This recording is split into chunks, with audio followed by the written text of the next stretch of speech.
Hey guys, what it do? It's your boy Supreme Uchiha the God. And today I want to talk about Sasuke, and I want to talk about, I think I'm going to do a series once a week where I choose one Naruto character, go through the story with you, and then answer the question whether they are justified or unjustified in their actions throughout the course of the story.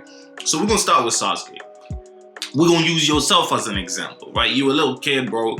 There's one person that you look up to more than everybody else. There's one person that you love more than everybody else by a long shot. You know what I'm saying? But that person is usually busy all the time. But that moment that he gives you, every time that he gives you, every chance that he gives you is the greatest moment of your life. You just love it. You just want to be like this person. And that person is your older brother. And you really look up to this dude. Like you try to follow him in missions. You want to be just like this man. And this boy is elite. He's praised. He's highly sought after. And you like, damn, bro, my brother is the coolest human being on earth. That's your number one idol. Now, imagine one day, after just a regular day of school, you enjoy life, you're chilling, da-da-da-da-da. You discover that you there as your brother slaughters your mama and dad, like right in front of you, bro. Bow, bow, chops y'all, bro. Kills y'all, kills them just like that, bro. And your pops just lets it happen. He says, this is the decision you decided to make, okay. Not only that, this is before you even discover that your brother slaughtered every other person in the goddamn village. Now, we know that he didn't do this alone. We know that Obito did most of the heavy lifting. But nobody else knew that. At the time, nobody else knew that. So, and it wasn't until way after that people even discovered, right? That everybody just assumed Itachi did it all by himself. And now your brother does that. And then he makes you watch, and this is how you discover that he killed everyone in the village. He makes you watch the deaths of all the people he killed over and over and over, hundreds of thousands of times, psychologically traumatizing you. Imagine watching your mom and pops die 500 fucking thousand times, bro. Not only that, you watching your uncle die 500 times. You watching your cousin die 500,000 times. You watching your neighbor die 500,000 times. You watching your friend die 500,000 times. You watching, the grandpa down the road that you probably fought with 500 times. And guess who's doing all of that murdering, bro? The person you look up to the most, the person that you think that's your brother, that's your older brother. He's the one doing all of this shit, bro. And tell me you ain't gonna end up fucked up, bro. Because people act like Sasuke is an undeserving little shit and he should have moved on and he had an opportunity. There's somebody on TikTok, and this is kind of where I got my idea. Somebody on TikTok put like a list of like the most traumatized characters. And he had Sasuke at like number 5, and then he had Naruto ahead of Sasuke. And I just think that's a lot of bullshit. There's no way in hell, that Naruto's trauma is bigger than Sasuke's, bro. There's no way, in my opinion. We're going to get to Naruto too. We're going to say if he's justified in his actions throughout the story. We're going to get to every major character. I promise you this. But this is what Sasuke had to go through. Imagine you going through that shit, bro. I don't know about you, but that would probably break most people. Motherfuckers will go psychopathic, bro. Motherfuckers just lose it. It's actually a marvel and a miracle that Sasuke could continue to go to school and begin excelling as a ninja in the first place after that trauma. It's actually crazy that he just didn't end up in like an insane asylum directly after. You know what I'm saying? It's absolutely insane. You really thought that he would end up just losing it, because if you see that shit, that's trauma on top of trauma, bro. 500,000 times, bro. That shit feels like an eternity, bro. You went through an eternity in a minute, in less than a couple seconds. So that's the insane things that Sasuke had to go through. Just boom, off the bat. That's how his story begins. And then obviously, he has no villagers, nobody with. So he lives by himself as well, but the village, pays for his expenses naturally, as they kind of do with Naruto's. Like they get like money a little bit, but he kind of got looked out for a little more than Naruto. But I think he also took care of himself just better than Naruto did. You know what I'm saying? He had more. He had a goal and ambition that was like beyond self, beyond the self. It was a matter of like, this is what he did to my family, and I must kill him by any means necessary. And so he wants that revenge, and boom, he's there, and he begins forming bonds with his best friend, which Naruto, and he begins loving Sakura. And a lot of people say he didn't. I think part 1 showcases his love, all his love for Sakura in part 1. By part 2, he's pretty much too far gone. Especially towards the end of part 2, he's just too far gone. And this is why, now, when I say he's justified, I don't mean that, nothing justifies certain actions, right? But in terms of how he ended up that way, I think it's justified that he ended up that way. In fact, it's surprising that he didn't start off in the story just that way. It's surprising that he, when Naruto lost in the test, it's surprising that he fed him. He was the first person to just give him some food, like, here you go. It's surprising that he still had compassion. It's surprising, and it just showcases how much love Uchiha have, if you think about it, that he even was able to form bonds after that, right? And this is why he pushed himself to try to sever these bonds, because he was like, I can't. You know what I'm saying? I think there was a fear of him losing them the same way that he lost everybody else. You know what I'm saying? And he didn't want to lose that. He didn't want to go through that shit again. So if he doesn't have those bonds, all he can focus on is revenge. And after the revenge, whatever happens, happens. You know what I'm saying? And I think that's kind of like what he went through. That's the narrative. That's the life that he went through. So obviously then when he forms these relationships, and people are going to say, what you mean he started falling in love with Sakura? He did. I think if you look at, when he saves her at the forest, when he saves her, like all these times he saves her, and then when he's leaving the village, he almost cracks, you know what I'm saying? And she's the one that's there. She's the one that's waiting for him. So obviously that's what, and the conversation there, I think, showcases that there is some kind of, I think he began formulating some kind of romantic relationship with Sasuke at that moment, you know what I'm saying? So and I think with Sakura, at that moment, you know what I'm saying? And then obviously with Naruto is literally his best friend, like the person that, he could trust in any situation, and they had that kind of rivalry, but that camaraderie was there too. Like he'd take a bullet for him, he'd jump in front and sacrifice for them. And I think that was the problem. I think this is when he started to realize, like, every time these guys are in danger, I put my life on the line. And if I die now, I can't take my revenge. I can't, spill the blood of the person who spilled the blood of my whole lineage. You know what I'm saying? I can't do that if I'm dead saving these motherfuckers. If I'm sacrificing myself and jumping in front of everything for these motherfuckers. And around them, I will do that. I can't stop myself. I can't help myself. My body will automatically, instinctively try to protect these guys because I love these guys. And I think that's kind of like, that's a weakness, right? And from his perspective, that's a weakness. And you can kind of understand why he may think that, because if you gotta jump in front of a bullet for your homie, like, you can't do the thing that you want to do. You're willing to sacrifice all your goals and aspirations to save the person that you love. And if he does that, that means that he feels like his whole lineage died in vain. Like he ain't even take no revenge for that shit. Like he's pure. Like imagine that shit, bro. They didn't kill you, bro. This person killed your uncle, your cousin, your mama, your grandpa, your granddad, bro. Tell me you ain't gonna, you know what I'm saying, bro? Come on, bro. Tell me you ain't gonna be a terrorist or something, bro. You know what I'm saying? This is like, if you look at real life, bro, if you look at real life and if you look at the Middle East and stuff like that, you know what I'm saying? A lot of people, obviously, in places that have been attacked by terrorism, be like, yo, obviously, we don't deserve it. We didn't take this action. But simultaneously, your government, your leaders, they did this shit. They killed their kids. They killed their cousins. They killed their family members. They blown up their place. They robbing their resources. You know what I'm saying? So sometimes you get that. That's where the rage comes from. And I feel like Sasuke, I don't want to say like that Kishimoto based him off of that, but I think, it's kind of a byproduct that he's based off of that type of situation. You know what I'm saying? Whether it's on purpose or not on purpose, I think that's the type of situation he's based off of.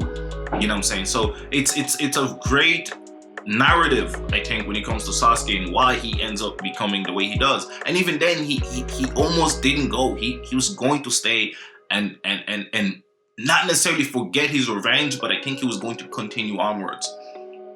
But then obviously Naruto also becoming stronger and stronger didn't help the situation, because it's like, damn, if I'm not even stronger than this motherfucker, like how am I gonna be strong enough to defeat this demon that could kill a whole clan? You know what I'm saying? So obviously then when the Sound 5 come and beat the brakes off of him, I think that, and he has that fight with them, and they're like, yeah, you know how we're this strong? Because we got this augmentation. He's like, fuck, I need to get strong, bro. Like, I can't even beat these motherfuckers. And I think that was the final nail in the coffin. You know what I'm saying? And Itachi came to the village to check up on him to make sure his brother is good. And he lost it, bro. He could not control himself. You know what I'm saying? And so obviously when he goes to Orochimaru, this power hungry dude, he knows that Orochimaru's used him. He knows that Orochimaru wants to take his body, and this is why he ended up, quote unquote, killing him later. He knows this, but he's willing to take any test. He's willing to die getting stronger, but he doesn't want to just die doing some other shit. You know what I'm saying? Because if you die getting stronger, at least you died in pursuit of that goal, right? Versus dying saving motherfuckers that's not in the pursuit of your goal. And I think that's essentially where, it comes from. That's where I think it really, boils down to that type of shit. You know what I'm saying? And I think I think to say that Sasuke is not justified in his rage and his action, in his in how he turns out, I think is completely unreasonable, because I think, we gotta just look at what this motherfucker went through. You know what I'm saying? And then obviously in Shippuden, he's going through the training acts, he's doing all of these things. He's trying to get stronger. He realizes that this guy's trying to, trick me, and he quote unquote kills Orochimaru, goes and fights his brother, ends up killing his brother, just to discover from the guy that helped kill his whole village, why his brother did it, that he was manipulated and put into a situation where he had to pick a lesser of two evils, and his brother decided, I don't want the whole village to go into chaos for countless years. It is more sane or more less destructive to murder my clan, but the exchange is that they must let my brother live so that the clan can continue, but just restart anew. And then obviously being a kid and being young and not fully cognitive, him traumatizing Sasuke like that just created a monster, you know what I'm saying? And he was okay with creating a monster, maybe because by creating a monster, Sasuke won't have a lineage. Maybe he didn't want Sasuke to have a lineage, but he wanted Sasuke to live, but he wanted Sasuke to be the final phase. He didn't want to be the one to end his brother's life. That's the one thing he could not do. Out of everything he could do, he could not end his brother's life. You know what I'm saying? He was willing to even break his own code and attack the village if they did something to his brother. That's how much love he had for his brother. And then you discover all of these things. Imagine after going all those years, doing all of those things, severing all those bonds, this is what you discover. You know what I'm saying? And this is what breaks Sasuke. Here he breaks, and he just does not give a fuck anymore. He's like, all of you motherfuckers, all of these, Danzo especially, all of you motherfuckers are the reason for this bullshit, bro. He pissed, bro, and he wants his revenge. He goes after Danzo. He goes in the 5 Kage Sama. He doesn't give a fuck, bro. He's trying to fight anybody that's trying to stop him, bro. And then obviously when he's losing, because he's against all the fucking Kages, and this motherfucker just awakened this shit, and he's spamming, bro. He doesn't give a fuck, bro. He was ready for anything and everything. He wanted every smoke. I think at that moment, he wanted to die, I think. You know what I'm saying? I think there was a suicidal thing in his brain. And this is, proven again when, now initially, if you remember at the beginning of Shippuden, when he's about to kill in Naruto and the guys, I don't feel like he really wanted to kill them like that, but I feel like he felt like a weakness again. You know what I'm saying? I think he felt a weakness there, like, oh fuck, I still care about these people. You know what I'm saying? I think it was kind of obvious even how he talked to them. And the first person he acknowledges, I'm pretty sure, is Sakura. Before he acknowledges Naruto, everybody, I think he says Sakura. Forgive me if I'm mistaken, but I think that's also a sign. If that is true, that is also a sign of how he feels about her. From there, you know what I'm saying? I think we can tell. But then, obviously, Naruto and them are there as well. Boom, boom, boom. He negates the 9 tails, right? And a lot of people don't realize this. When he removes the 9 tail out of the equation when he bursts that bubble. So if he had hit that Kirin, Naruto would have probably died. the nine tail would just reincarnate anyway. So, and that's something a lot of people don't realize. When he bursts that bubble, the nine tail can't come out at that moment at all. That's what the Uchiha have, that power. You know what I'm saying? Obviously later when Naruto and Kurama get a stronger bond, it's much harder to do. But yeah, so that's the kind of like, you know, the beauty of it. So when he does that, right, and then I think there's still love there. But then when after he fights Danzo and he sees Sakura and he just wants to kill her, and he doesn't necessarily even want to kill her. He's just like, I'm like, if you in my way, you dying. You know what I'm saying? And so he's just about to just Kieran, not Kieran, but he was about to fucking, you know what I'm saying? I think was it the Chidori stream or some shit. He was about to murder her anyway, bro. He did not give a fuck. Karen even was like, after healing him and helping him and shit, bro, and Danzo tried to use her as a shield. He didn't give a fuck, bro. Just Chidori streamed right into that bit, bro. He didn't give no fucks whatsoever. And I think that's what, again, he lost his mind, bro, after discovering all of this information. You know, and Obito was like, yes, this is exactly what we need. We need this loose assassin, this loose terrorist. We need this motherfucker. Because he also knew the potential that Sasuke could, you know what I'm saying, if he stays alive, could get to. And that's why he saved him from the 5 Kage Summit and then brought him to Danzo, you know what I'm saying, and then boom. So when he goes through all of this, and then he kills the 2 major people that, you know, needed to be killed, Danzo for that shit, then he's like, should I destroy the village? You know what I'm saying? And then the contemplation was, I want to destroy the whole fucking village because these motherfuckers let this shit happen and they did nothing about it. You know what I'm saying? And there was that, and then, you know, then later he just, after talking to the first Hokage and the second Hokage, and all of them, you know, demanding an explanation. They tell him the story of the Uchiha. They tell him how they ended up like that. They tell him all of these things. I think that's when he's like, okay, I think I understand. But again, his mind, I think at this stage is still not perfect. You know what I'm saying? But he's like, okay, I know what I'm going to do. I'm going to force peace in a different way so that this shit doesn't happen again. And I'll become Hokage, but I'll be a feared motherfucker. I'm not trying to be a nice guy. I'm gonna be a dictator. Like, the world will be afraid of me. Like, I will force that shit. And that was his mindset. And people are like, oh, it's an unreasonable mindset. Absolutely. But it's unreasonable if you didn't go through what he went through. For him, what he went through, in his head, that all makes sense. Power is what got him everything. Power is why, you know, the Uchiha clan ended up having to die, right? Because people were afraid of their power. All of that shit. Like, so he wanted to create like almost a villain where everybody's afraid of him. And that would keep the peace. You know what I'm saying? And that's where he wanted to do. He wanted to become that person. Like, hate me. You know what I'm saying? So everybody be so busy hating him that nobody will be hating each other. So everybody will be more collaborative. You know what I'm saying? And it's an interesting take. Obviously, it's a bad take. But when you're, you know, when your mind is gone through that much new information, that much processing to go through, that much trauma to adhere to, I think it's hard to think reasonably.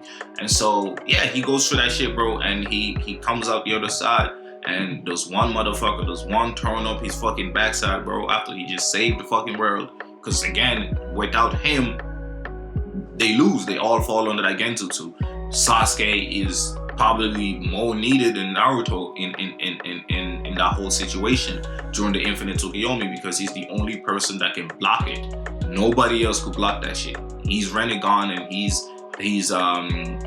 fucking Susanoo block the Infinite Tsukioni. And they had to be within that in order to block it. Nobody else could block that shit. So he obviously protects, you know, Naruto. He protects, you know, Kakashi, and he protects Sakura.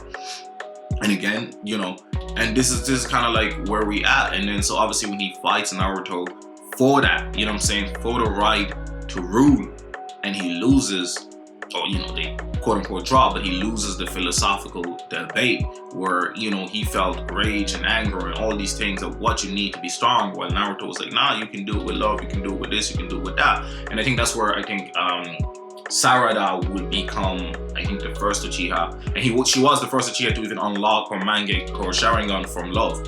I think she'll also be the first to unlock her Mangekyo and all of those from love. I think she will change the cycle of hatred. And I think she will be the catalyst. I hope that becomes, you know, the greatest Uchiha of all time. I think the story is kind of geared up that way.